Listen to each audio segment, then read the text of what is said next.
toutes et à toutes. Merci de votre accueil déjà. C'est toujours un plaisir. On se déplace pas mal en fait dans les territoires et c'est toujours avec beaucoup de plaisir parce qu'on sait que dans les territoires il se passe des choses vachement intéressantes. Donc voilà. Oui, je parle trop fort? Trop vite. Ah, trop vite. Ah, ça c'est un de mes défauts. Et pourtant j'ai été comédien, vous savez. Mais sur scène ça se passe bien. Je suis Patrick Bem. Alors, un peu de mon parcours puisque ça a été demandé par Frédéric.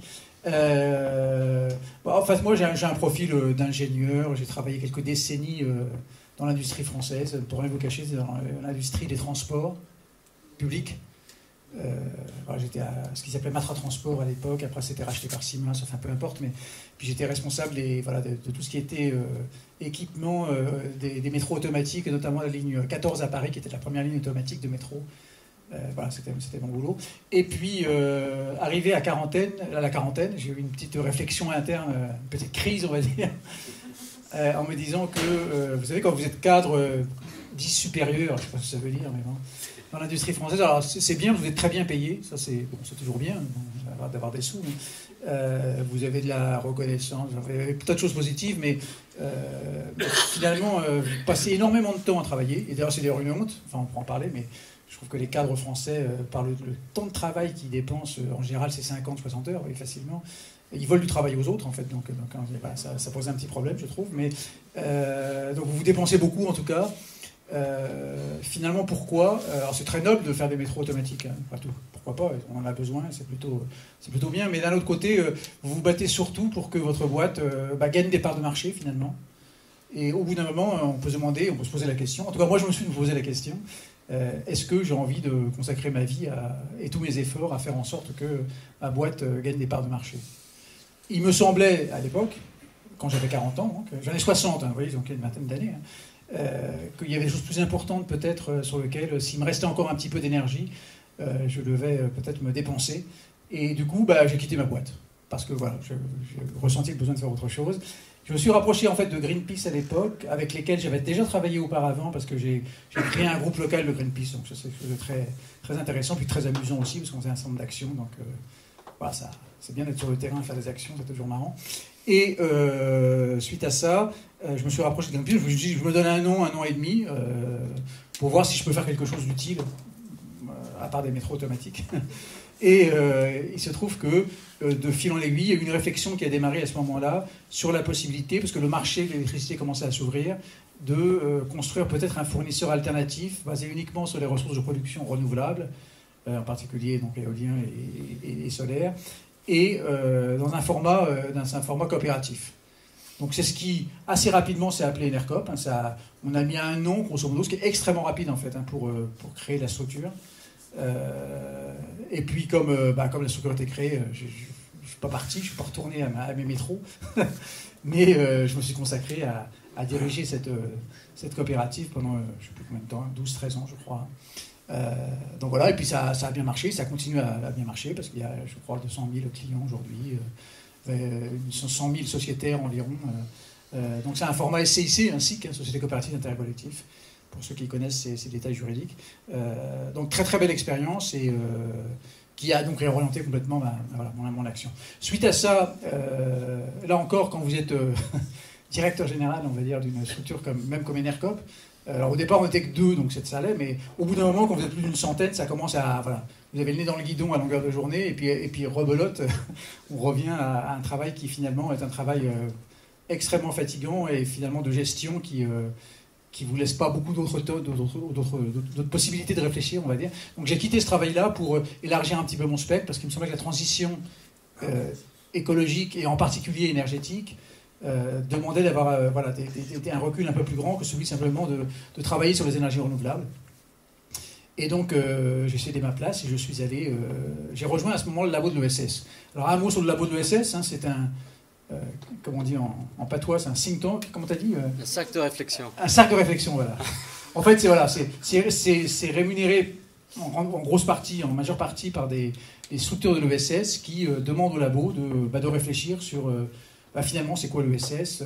Qu'est-ce que c'est aujourd'hui? Qu'est-ce que ça devrait être demain, peut-être? Comment l'orienter? Qu'est-ce qui va bien, qu'il faut faire savoir? Qu'est-ce qui ne va pas, qu'il faut corriger, et ainsi de suite. Voilà. Et j'ai pris, au sein du labo, un axe qui était transition énergétique citoyenne, c'est comme ça que ça s'appelle, qui était dans la logique de ce que j'avais fait avant.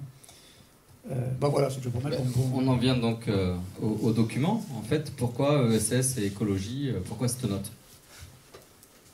C'est une question, effectivement... pas piège.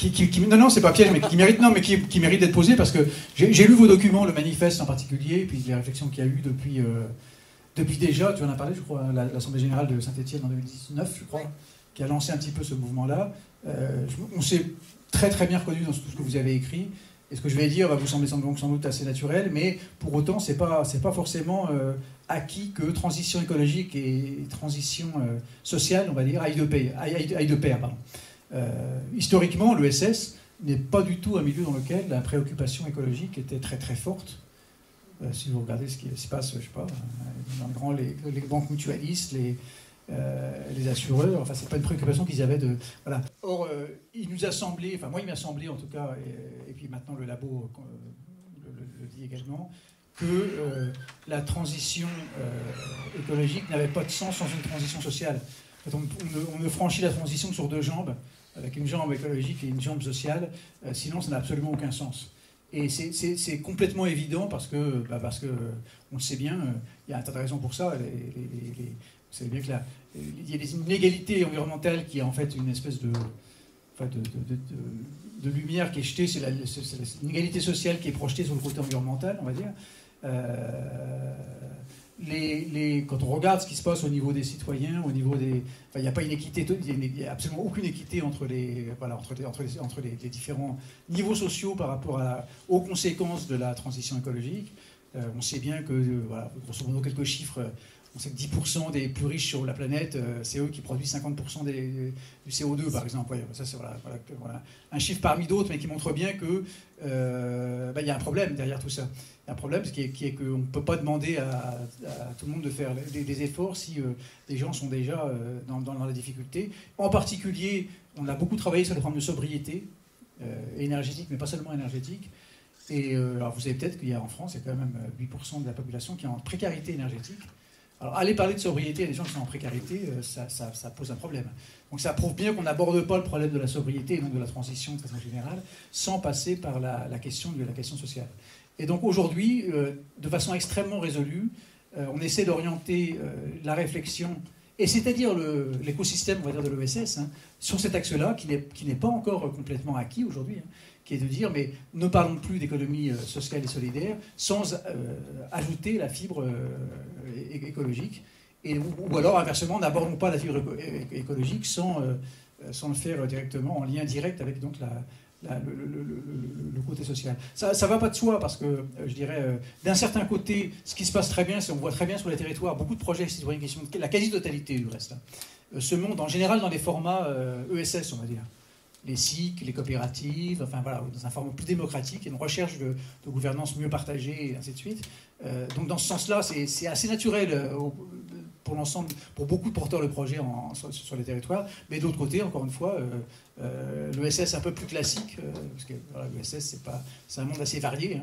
L'ESS un peu classique n'est pas forcément, ne traite pas de concert, on va dire, la question écologique avec la question sociale. Donc voilà. Donc une des recommandations qu'on a, nous, c'est justement de pousser l'ESS à être l'un des vecteurs de la transition, parce qu'elle a déjà la jambe, elle marche sur la jambe sociale. Donc si elle peut marcher sur l'autre jambe, ça permet de faire avancer, nous semble-t-il, la transition dans le bon sens. Dans le document, vous situez 3 niveaux, alors micro, au niveau des citoyens, mezzo, macro, supra, macro. Donc, puisqu'il y a des décisions qui devront être mondiales si un jour on veut que ça bouge, sur certains champs. Est-ce que tu peux nous détailler un peu ce que vous mettez derrière micro, mezzo, et comment tu vois, maintenant que tu as vu un peu les centres sociaux, travail sur les habitants, comment tu vois l'implication habitant? On commence par quoi en fait? Alors, oui, question intéressante aussi, c'est pas facile. Je vois que vous avez un triangle là-bas, vous connaissez bien le triangle qui est là, qui est affiché. Alors, quand on parle de transition, il y a différents niveaux à laquelle on peut se dire qu'on doit faire l'effort. Ça peut être le niveau individuel, ça peut être le niveau collectif, national ou supranational, effectivement. Et on tombe assez facilement je dirais, dans au moins deux travers, qui est de dire, on se retourne vers les citoyens ou les consommateurs que nous sommes tous en disant, c'est à ce niveau-là qu'il faut faire des efforts, c'est le monde des éco-gestes, etc. Et puis, ma foi, si la transition, ça ne progresse pas plus, c'est à cause de ces imbéciles de citoyens qui savent pas, qui veulent pas faire les efforts qu'ils voudraient bien, et donc on culpabilise les gens par rapport à tout ça. Ça, c'est le premier écueil qui est assez largement pratiqué, hein, on sait bien, mais qui n'est absolument pas efficient, on va dire. Il y a l'écueil un petit peu inverse aussi, hein. On a tous tendance, et moi le premier, à râler contre les pouvoirs publics nationaux ou européens ou mondiaux en disant, de mon point de vue, je peux rien faire, donc si là-haut ça se bouge pas, c'est pas la peine, moi je ferai rien. Voilà. En fait, en discussion avec des... Alors moi, je vous l'ai dit, hein, j'ai une formation d'ingénieur, mais on a pas mal discuté comme avec des sociologues, parce qu'il nous semble que le problème de la transition, c'est pas un problème technologique du tout. C'est plutôt un problème vraiment de civilisation, quasiment. Hein. Au moins changer la culture. Vous savez qu'on distingue souvent l'efficacité en termes d'énergie, mais c'est vrai pour la transition au sens large. On dit qu'il y a trois piliers, l'efficacité, les ENR, c'est l'énergie renouvelable, donc, moyens de production renouvelable, et la sobriété. Les deux premiers sont des domaines assez bien connus, mais très techniques. Donc c'est la technologie qui fait... Si vous avez des lampes maintenant LED qui pour rendre le même service en consommant moins, tant mieux. C'est génial. Mais ça ne change pas du tout nos comportements. Et donc c'est quelque chose qui relève complètement de la technologie. Et ça, on sait bien faire, parce qu'en plus, ça s'inscrit complètement dans des modèles classiques économiques qu'on connaît. Les énergies renouvelables, c'est pareil, c'est des nouveaux moyens de production, donc ça relève de la technologie. Quand on parle de sobriété, c'est déjà beaucoup plus délicat, parce que c'est des changements de comportement individuels et collectifs. Et là, on quitte complètement le domaine de la technologie pour celui de la sociologie, même de l'axiologie, comme on dit, pour faire savant, c'est l'histoire de quels sont nos vrais besoins, quelles sont nos valeurs, et ainsi de suite. Donc tout ça est extrêmement compliqué. Donc on s'est intéressé à tous ces domaines-là ce que nous disaient les sociologues qu'on a rencontrés, c'est évidemment pour qu'une transition fonctionne, c'est pas un niveau qui va faire les choses, qui va faire le job, mais c'est les trois niveaux. Alors je parlais du niveau micro, qui est plutôt le niveau de l'individu ou de la famille ou du groupe d'amis, vous voyez. Le niveau macro, qui est qui est le niveau national ou supranational, qui doivent effectivement contribuer à la transition. Et puis on a effectivement ce niveau qu'on appelle méso en économie. Je crois, à défaut d'autres termes, c'est le terme qui est utilisé en tout cas. Voilà, c'est le niveau méso. Alors c'est celui justement d'une collectivité au niveau d'un territoire. Alors ça peut être une commune, ça peut être une communauté de communes, ça peut être un département, ça peut être une région.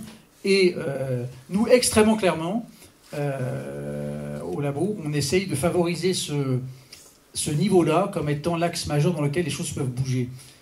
Pourquoi ? Parce qu'en fait, c'est un axe qui est en interaction directe avec les deux autres, c'est-à-dire évidemment les individus, et également le niveau national, parce qu'ils reçoivent du national un certain nombre de directives, et puis ils sont en contact avec, normalement, avec un certain nombre notamment de projets citoyens sur lesquels ils peuvent travailler. Donc voilà. Donc nous, ce qui nous semble, c'est que, ce que disent les sociologues, c'est qu'il faut vraiment, pour que la mayonnaise prenne par rapport à une transition, il faut qu'il y ait suffisamment de conviction au niveau de ces trois niveaux, sachant qu'il y a évidemment des renvois. Hein. C'est-à-dire qu'en fait, s'il y a une masse d'individus et de structures intermédiaires qui se bougent suffisamment par la transition, le politique national devra suivre, et ils n'ont plus le choix de ne pas suivre.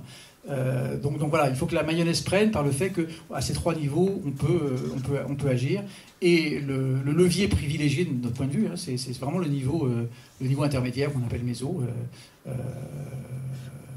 Alors, vous vous situez au niveau méso, hein, pour moi. C'est-à-dire qu'en fait, si vous représentez un ensemble d'habitants sur un territoire, vous êtes très clairement, et donc vous êtes en première ligne pour ce genre de... Et vous avez les moyens, je ne sais pas si vous les avez les moyens, peut-être pas justement. En tout cas, vous seriez bien placé si vous aviez les moyens, peut-être pour effectivement contribuer à la transition de façon efficace. En tout cas, nous on le pense déjà, si on peut se le dire. Dans le document... Juste pour faire le lien micro-mezzo, ça répond à quelque chose qu'on a souvent en retour, c'est le colibri c'est bien mais ça suffit pas. Tu vois, donc, ce que j'entends, c'est qu'il faut continuer Colibri, mais il faut faire le reste à côté. Voilà. Donc, déjà, ça éclaire des stratégies. Il y a un appel à l'éducation populaire dans le document. Ça nous interpelle. Alors, d'abord, parce que l'éducation populaire aujourd'hui, c'est pas vécu comme hier dans le système d'aujourd'hui. Et puis, c'est quoi l'attente en fait derrière l'éducation populaire? Si vous l'avez appelé, c'est qu'il y a une attente. Alors effectivement, on lance ce chantier cette année, grosso modo, enfin, ce sera plutôt 2024 en fait, pour être clair, de chantier populaire. Donc je ne peux pas trop détailler ce que ça va être, parce qu'en fait c'est en pleine construction, mais en tout cas je peux parler des motivations. Premier point, moi il me semble que être acteur de la transition, il n'y a pas besoin de sortir de Polytechnique pour ça. C'est-à-dire, certes, il y a parfois des compétences à acquérir. Certes, on en parlait tout à l'heure, un côté entrepreneur aussi qu'il faut peut-être avoir pour lancer des actions. Mais je dirais c'est relativement accessible à tout un chacun qui est motivé. Et on a vu un tas de porteurs de projets bien réussir alors qu'ils n'avaient pas à la base une formation spécifique sur ce sujet-là. Donc première chose, c'est si on peut, par l'éducation populaire, convaincre les gens que changer leur destin, peut-être, à condition qu'ils soient aidés, c'est quelque chose qui est peut-être à leur portée plus qu'ils ne le pensent, ça serait déjà bien. Deuxième point, au-delà du fait que finalement on peut porter de l'information qui permette de comprendre que c'est pas si compliqué que ça finalement, si ça peut, forcément ça peut l'être si on va très loin dans les détails. Je pourrais donner quelques exemples d'actions qu'on a faites qui vont assez loin, qui sont un petit peu techniques. Mais je dirais, on peut, tout citoyen, on peut avoir une culture populaire de la transition, voilà comme je le dirais, pour le résumer. Je ne sais pas si je suis clair, mais c'est un peu comme ça que je le traduis. Deuxième point, on sait bien qu'on a une époque où c'est compliqué de se faire une idée des vraies choses, des choix qu'on peut avoir, etc. On a une époque de fake news, c'est encore du patois. On a une époque de, comment dire, mauvaise information. De mauvaise information. On corrige. On a des informations, voilà, tout simplement. Donc il y a des volontés politiques aussi, il ne faut pas se le cacher, pour dire que c'est compliqué de la transition, ça ne peut pas marcher par définition, parce que je ne sais pas quoi. Alors on en reparlera, parce que c'est vrai que c'est un problème quand même malgré tout difficile, du fait des aspects notamment de sobriété qui demandent des changements de comportement, donc une réflexion plus profonde sur qu'est-ce qu'on veut, etc. C'est pas simple. Mais cette réflexion-là, tout un chacun peut y participer en tout cas. Donc voilà, il y a certainement des volontés politiques pour dire que ça doit être uniquement l'affaire de spécialistes. C'est pas du tout ce qu'on pense. Donc, et puis de façon générale, je crois profondément qu'il n'y a pas de démocratie sans conscience, on va dire politique, au sens le plus noble du terme. C'est la conscience collective, comment fonctionne une collectivité auprès des citoyens. Parce que vous êtes pas, si vous n'avez pas le temps par vous-même, et beaucoup de gens n'ont pas le temps parce qu'ils travaillent, parce que voilà, il y a la famille, de développer une réflexion sur tous ces sujets-là. C'est compliqué. Alors qu'il nous semble qu'on peut apporter un niveau d'information qui permette aux gens on peut les titiller pour qu'ils commencent à s'intéresser davantage et par eux-mêmes, avec les éléments qu'on peut leur fournir, commencer à développer leur propre réflexion personnelle pour atteindre un niveau qui leur permet de mieux comprendre les enjeux et de mieux se situer par rapport à ces enjeux. Voilà. On parle beaucoup de sobriété, donc je vais inverser certaines questions. En fait, on parle de sobriété heureuse. Moi, je le dis tel que je pense que c'est un frein. Parce que tu l'as dit, ça renvoie à une forme de répression, finalement, dans l'imaginaire. Donc, comment on peut dire c'est super la sobriété heureuse, alors que c'est vécu parfois comme une régression du confort, du système de vie, du transport. Donc, tu vois, c'est quoi l'idéologie qui permettrait de dire, enfin, en tout cas, le but à atteindre, qui permettrait de dire on va vivre plus heureux parce qu'on sera sobre? Alors, effectivement, quand on parle de sobriété, il y a un côté régressif qui est complètement associé à ce mot-là aujourd'hui. Il n'a pas bonne cote. Un truc comme sobriété heureuse, effectivement, ça fait comme ce qu'on appelle un oxymore. Dans n'importe quel, il y a deux mots qui s'opposent, en fait. Ce qui veut dire que le mot sobriété n'est pas bon. Alors, je ne vous parle même pas des croissances, parce que décroissance, c'est avec le D qui est devant croissance, C'est vraiment un truc négatif dans le mot, dans la définition même, enfin, dans la façon dont le mot est construit. Donc c'est terrible. En fait, il faut effectivement, et c'est fondamental, reconstruire un récit, me semble-t-il, autour de la sobriété, qui soit un récit positif. Et c'est tout à fait possible. Là, certes, la sobriété, c'est moins de quelque chose, mais c'est moins de quoi? C'est principalement moins de flux physiques, c'est principalement moins de consommation de ressources, c'est principalement moins quand on regarde les chiffres, il y a des indicateurs comme le PIB qui doivent baisser quand on parle de sobriété. C'est extrêmement clair. Mais vous savez que le PIB, plus il y a l'action de la route, plus le PIB monte. Donc c'est pas forcément... Voilà. Donc il y a moins de tout ça. Mais il y a beaucoup plus d'autres choses. Là, pour moi, la sobriété, c'est une croissance extrêmement forte sur un tas d'autres choses, sur des valeurs qui ne sont pas des valeurs forcément financières, mais qui sont quand même des valeurs de lien social, qui sont des valeurs de bien-être, simplement. Il y a moins des indicateurs de bien-être qui existent, qui sont utilisés par certains pour essayer d'avoir d'autres indicateurs un peu plus pertinents peut-être que l'indicateur de PIB. Donc non, la sobriété, c'est quelque chose qui de mon point de vue, doit au contraire être un vecteur qui puisse nous permettre de nous rassembler et de nous aider à imaginer le futur qu'on souhaite. Alors c'est compliqué, et puis on voit bien ce qui se passe. Vous avez suivi la semaine dernière ce qui s'est passé avec les petits clips ADEME de déconsommation. Des vendeurs. Voilà, des vendeurs, voilà. Levée de bouclier, évidemment. Alors c'est Béchu qui a fait ça, hein, voilà. Mais levée de bouclier immédiate de Bercy, de la maire et de notre première ministre, pour dire mais vous n'y pensez pas, c'est quoi cette affaire? Donc on voit bien que là, culturellement, on n'y est pas prêt à ça. Puis vous avez ce clip, et puis 3 minutes avant, vous avez un clip sur les bagnoles et sur le fait de consommer. Enfin, c'est compliqué, cet écartellement qu'on nous impose entre vous pouvez consommer, oui, mais il faut consommer par ailleurs. On fait quoi avec tout ça? Donc c'est pas du tout acquis, bien sûr, hein, cette idée de. Alors pourquoi? Et ça, c'est quand on parle de sobriété. Il y a beaucoup de difficultés. La première difficulté, je le disais, c'est ça touche les comportements. Donc c'est pas simplement un problème technologique comme l'efficacité ou les énergies renouvelables. Donc c'est plus difficile. Voilà, premier point. Deuxième point, il ne faut pas se le cacher, ça demande de réfléchir et de remettre en cause le modèle économique dominant qui est la logique de marché. Hein.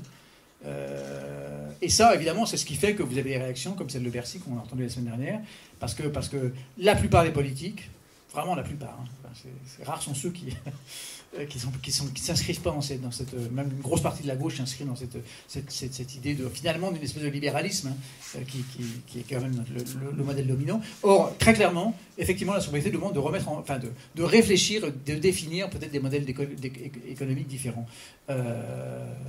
Or, ça existe, ces modèles économiques. C'est ça qui est drôle, c'est ça qui est plutôt encourageant, je veux dire.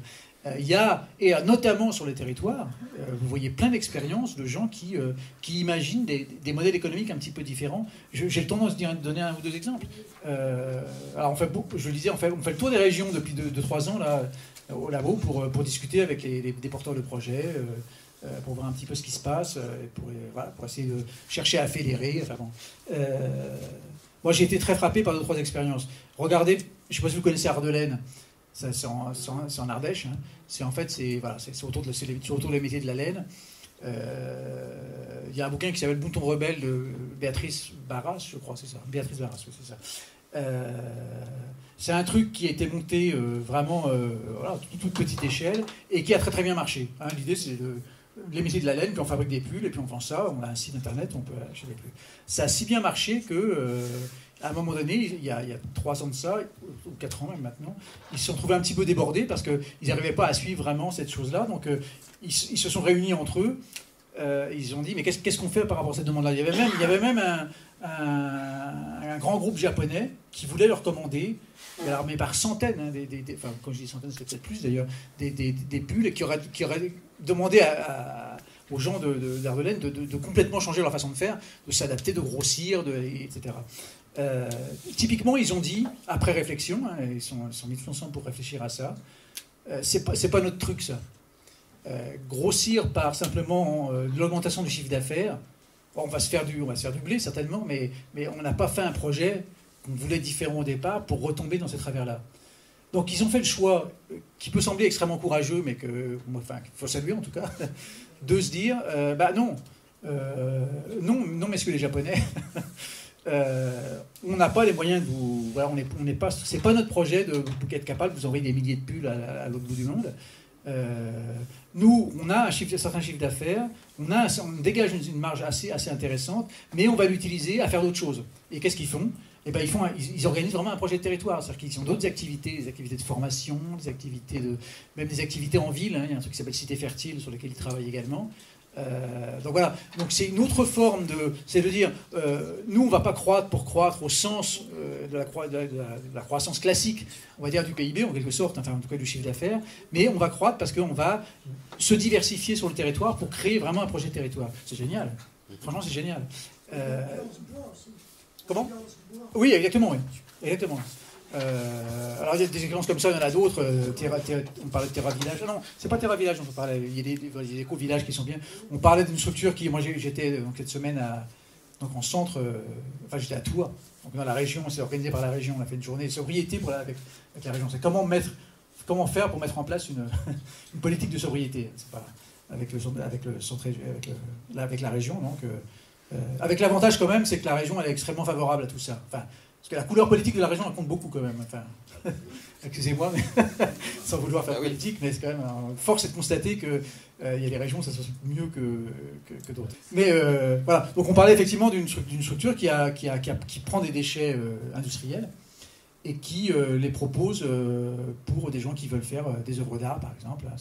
Là, c'était des chutes de moquettes, c'était des, je sais pas quoi, enfin un peu tout, n'importe quoi qu'ils peuvent récupérer un petit peu partout, et qui sont revalorisés.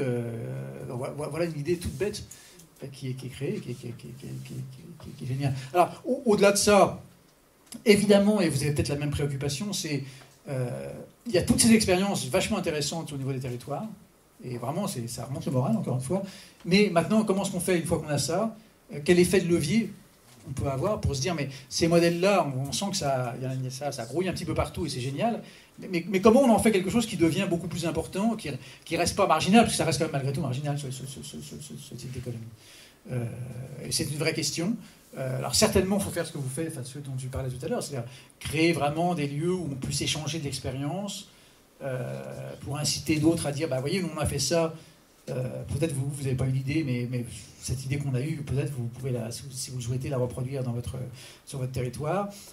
On a eu tel et tel écueil, et puis par contre, voilà, ça aurait été plus vite si on avait fait comme ceci ou comme cela, et donc échanger d'expérience, ça marche. Je signalais dans la voiture là, tout à l'heure que la période est assez favorable, puisqu'en fait on est... Vous savez que le gouvernement a fait une planification écologique. C'est dans le cadre de ce qu'on appelle la CNBC, c'est-à-dire la Stratégie nationale bas carbone. Alors, CNBC, donc c'est ça. C'est comment produire moins de carbone en essayant de respecter les accords de Paris. Ça va être compliqué, mais bon. Et donc ça a été décidé au niveau national. Donc il y a eu un plan avec des chiffres secteur par secteur. Et tout récemment, c'est-à-dire en septembre dernier, c'était décliné région par région. Donc, ce qui est pas mal quand même, hein. Enfin, pour une fois, il y a quelque chose d'un peu plus concret. C'est que maintenant, chaque région a l'obligation effectivement de monter des COP. Et puis une feuille de route 2030 aussi, en respectant le cadrage chiffré qui lui est normalement imposé. Voilà. Donc il y a un peu la panique dans toutes les régions, parce que c'est pas facile. Et en tout cas, les régions sont extrêmement demandeurs pour organiser leur COP et leur feuille de route et créer leur feuille de route d'expérience et de partage d'expérience. Et du reste, dans la circulaire qui date de 29 septembre, il y a la Première ministre qui lance tout ça, elle explicite les étapes et elle dit bien qu'il faut créer d'abord une cartographie sur le territoire de ce qui se fait de mieux et voir comment faire pour que les gens travaillent un peu plus ensemble pour essayer donc ça c'est pas... pour une fois, j'approuve. Ce que dit notre Première ministre, comment faire en sorte que ces expériences, puis on puisse monter d'un cran pour en faire une activité un peu plus globale au niveau du territoire. Alors, petit bémol quand même, et là ça revient à la première question qui a été dite tout à l'heure, ce qui nous semble naturel à nous et à vous aussi, de ce que j'ai vu de ce que vous produisez, écologie, sociale, ça va ensemble, c'est pas du tout quelque chose qui est pratiqué au niveau des politiques. Ils n'ont pas encore compris du tout ce message-là. Je le disais, tous ces COP, ces feuilles de route 2030 qui doivent être construites par les régions, c'est purement écologique. La question sociale est mise complètement de côté, ça va être traité à part, on va dire. Enfin, si toutefois elle est traitée, je ne sais pas, c'est pas là bien clair. Comme quoi il y a du boulot encore. Ou elle est traitée d'une façon différente, c'est-à-dire qu'il y a différentes visions du monde. Économie verte, économie bleue, c'est des concepts qui sont basés sur l'économie en premier. Et donc tous les indicateurs que tu nommais. Je voulais juste dire, vous voyez les prochains pas qu'on a à faire. Une COP régionale. Tintin. Non mais effectivement, donc si vous pouviez vous glisser dans cette COP régionale, c'est pas intéressant, hein, parce que d'abord, vous auriez plus de visibilité déjà. Peut-être vous pourriez avoir des moyens que vous n'avez peut-être pas complètement aujourd'hui suffisamment. On ne sait jamais. Donc ça peut être intéressant de se faire connaître, parce que je sais très bien qu'il se passe un tas de choses extrêmement intéressantes. J'ai cité des exemples qui n'étaient pas de chez vous, parce que c'est des régions que j'ai visitées plus complètement, mais je ne doute pas qu'il y ait chez vous aussi des expériences aussi intéressantes. Alors, je voudrais simplement dire qu'au-delà des expériences-là, il y a quand même des modèles qui existent. Enfin, quand on parle d'économie circulaire, alors au sens fort, parce que ce qui est compliqué, c'est que tous les termes qui sont utilisés, dès qu'ils ont du succès, sont un petit peu, comment on dit... Ils dérivent de leur sens, ils sont réutilisés sous l'autre sens, ils sont récupérés. Quoi. Voilà. Ah oui, excuse-moi. Donc il y a des modèles un peu plus globaux qui permettent d'aller vers une économie qui soit plus tournée vers la sobriété. L'économie de la fonctionnalité et de la coopération, enfin, je ne sais pas si vous êtes familier de ce type de concept, c'est quelque chose qui est extrêmement intéressant. Alors vous avez d'autres théories un peu plus des choses un peu plus théoriques comme la théorie du donut, ce genre de choses, mais qui sont complètement des choses qui regardent d'abord les besoins et qui disent notre marge d'action entre les besoins les plus fondamentaux qu'il faut redéfinir ensemble et puis les limites de la planète, parce que voilà, on peut pas, on est contraint par ça aussi. Et où est-ce qu'on se situe dans cet intervalle-là? Et cette construction-là, elle est vachement intéressante et elle permet d'imaginer une économie qui soit différente et qui soit tournée vers la sobriété. Leslie, je ne sais pas si c'est un rapport avec ça. Moi, j'aurais posé juste une question là. Oui, c'est l'ensemble de tous ces concepts. Est-ce que ça rend pas flou? Parce que je ne sais pas, vous dites oui sur fonctionnalité. Est-ce que vous voyez vraiment ce qu'il y a derrière? Par exemple, la théorie du donut. C'est le tiraillement entre les ressources planétaires, l'humain, tout ça. On a plein de la low-tech, je t'en rajoute plein. Oui. Voilà, il y circulaire, oui, il y en a plein d'autres. En fait, est-ce que ça noie pas?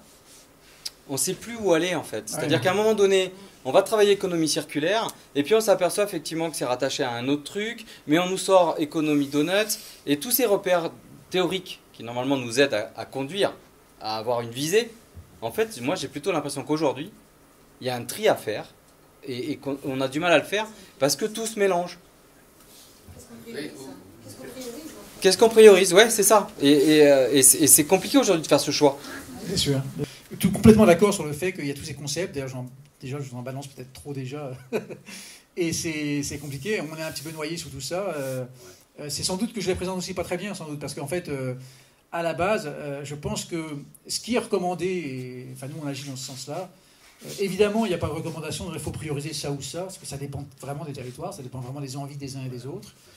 Il faut faire ce qu'on veut, il faut faire ce qu'on porte, ce qu'on a en soi, et aussi d'abord ce qu'on veut, et puis après c'est limité par ce qu'on peut, parce qu'il y a un tas de contraintes qui viennent se rajouter. Et nous, quand on travaille sur les territoires, ce qu'on essaie de faire, c'est d'abord d'inciter, avec des réunions, avec des citoyens, évidemment, avec des acteurs du territoire, d'essayer de réfléchir ensemble à construire un projet de territoire. C'est quoi le territoire? J'ai vu que vous aviez cet après-midi, c'est qu'est-ce qu'on veut pour demain, en fait. C'était un atelier un petit peu dans ce sens-là. Quel est le territoire qu'on veut pour demain? Où est-ce qu'on veut aller demain? C'est une question qui est fondamentale et qui est finalement rarement posée, en fait. J'étais très content que vous l'ayez inscrit dans votre travail d'après-midi. Qu'est-ce qu'on veut tous ensemble? Sur quoi on est d'accord? Quel type de territoire on veut? Parce que vous avez des territoires qui sont plus orientés vers de la biodiversité, des territoires qui sont plus ancrés vers les traditions de bois, des territoires qui sont plus ancrés vers d'autres choses. Enfin, voilà. Donc, première chose, je crois, c'est notre base, notre point fort, notre centre de gravité, on va dire, est-ce qu'on veut mettre en valeur, est-ce qu'on veut favoriser, et nos axes majeurs, il y en aura 2 ou 3, pas plus, hein, parce que sinon on est perdu. Qu'est-ce qu'on veut faire ensemble? Voilà, au niveau d'un territoire. Premier point. À partir de ça, tous ceux qui se sentent de travailler dans ce sens-là, dans l'un de ces sens-là au moins, et qui a un peu d'énergie à y mettre, on va pas l'interdire parce qu'il n'est pas, on va dire, oui, mais ça c'est moins prioritaire. Vous voyez. Donc ça vient assez naturellement après. Et vous savez, quand vous avez un cadre et une direction, déjà ça permet de se dire, voilà, on est là, on veut aller là.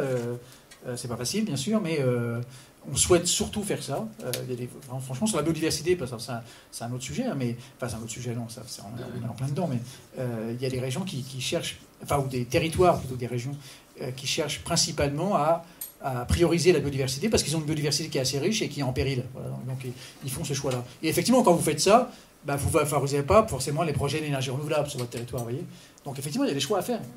Mais les choix, ils peuvent évidemment pas être imposés par qui que ce soit, surtout pas par un labo, même si c'est de la voie de l'ESS. Mais il doit être décidé vraiment par les acteurs du territoire, y compris les citoyens, bien sûr. Oui, non, moi c'était juste un petit complément sur les COP régionales que vous évoquiez juste avant. En fait, c'est étonnant quand même les hasards de la vie parfois, parce qu'on a un groupe national qui se déroule la semaine prochaine. Et en fait, on a mis ce sujet-là à l'ordre du jour parce qu'en effet, en fait, si vous voulez, c'est des espaces qui vont être créés au niveau régional et c'est un déploiement de la planification écologique du gouvernement. Donc en fait, c'est en gros de donner, de permettre en tout cas aux collectivités, aux locales, régionales, etc., de s'organiser et de construire cette fameuse feuille de route à l'horizon 2030. Et en fait, dans ces espaces-là, donc c'est des vrais espaces de concertation avec tout ce qui comporte de la méthode d'une feuille de route. Donc, on se rassemble, on tient des débats, on écrit une stratégie, etc. Et en fait, on s'est vraiment posé la question, mais est-ce que ce n'est pas des espaces dans lesquels, nous, les centres sociaux, on pourrait avoir notre place pour justement participer à ce diagnostic du territoire qu'on connaît très bien, en impliquant aussi, justement, les habitants, les habitantes et les populations locales. Et de là, et c'est une des propositions qu'on discutera la semaine prochaine, c'est de se dire, en fait, à ces COP régionales, est-ce que nous, on ne peut pas apporter notre pierre à l'édifice en tant que COP d'habitants et d'habitantes, d'y venir aussi avec ce statut-là, cette expertise-là, ce regard-là, et voilà, de pouvoir participer à ça, quoi. Et là, effectivement, il y a une opportunité, il y a une fenêtre. Et je vous assure que les régions, en général, elles sont dans l'obligation de monter ces COP et de faire cette feuille de route. Elles sont ravies d'avoir des gens qui viennent et qui leur disent nous on a fait ça, on voudrait le faire savoir, voilà. Parce que du coup la région dit vous voyez ce que je fais, moi c'est. Ah non mais ça on a vu ça plein de fois, vous savez. Oui, puis c'est surtout qu'en fait il y a toujours cette espèce de recherche de lien avec la société civile. Donc des représentants de la société civile. Absolument. D'ailleurs ça me renvoie à une notion qu'il y a dans le document, vous citez souvent le mot radical. Le mot radical, ou radicalité, ou... qu'est-ce que tu pourrais en dire? Alors je sais pas, je vais peut-être choquer peu importe, je dis ce que je pense. non, je pense que, si vous voulez, on est dans une situation qui est suffisamment grave pour que les demi-mesures, même les discussions qui s'éternisent, et je sais si le politique sait les organiser aussi, donc il faut se méfier effectivement évidemment les COP internationales ça ne servent pas à grand chose, ça c'est le moins qu'on puisse dire, donc voilà, on a une situation tellement d'urgence qui est tellement forte et tellement de plus en plus forte que je pense qu'on n'a pas le choix que de la radicalité, quoi. Il n'y a pas d'autre solution que d'être radical. Être radical, pour nous, ça veut dire il y a peut-être, certains le disent comme ça, une économie de guerre à avoir sur le problème de la transition. On a réussi à avoir une espèce d'économie de guerre pour la crise sanitaire qu'on a connue avec le Covid. On a arrêté quand même l'économie, quand même. Vous voyez, comme quoi le politique est capable, à certains moments, de faire un certain nombre d'efforts un petit peu particuliers par rapport à une situation qu'il considère comme grave. Franchement, la crise climatique est beaucoup plus grave que la crise du Covid. Et elle peut faire beaucoup plus de dégâts. Sauf que le politique ne se bouge pas vraiment par rapport à ça. Et donc, oui, de notre point de vue, il y a une radicalité à avoir par rapport à tous ces sujets-là.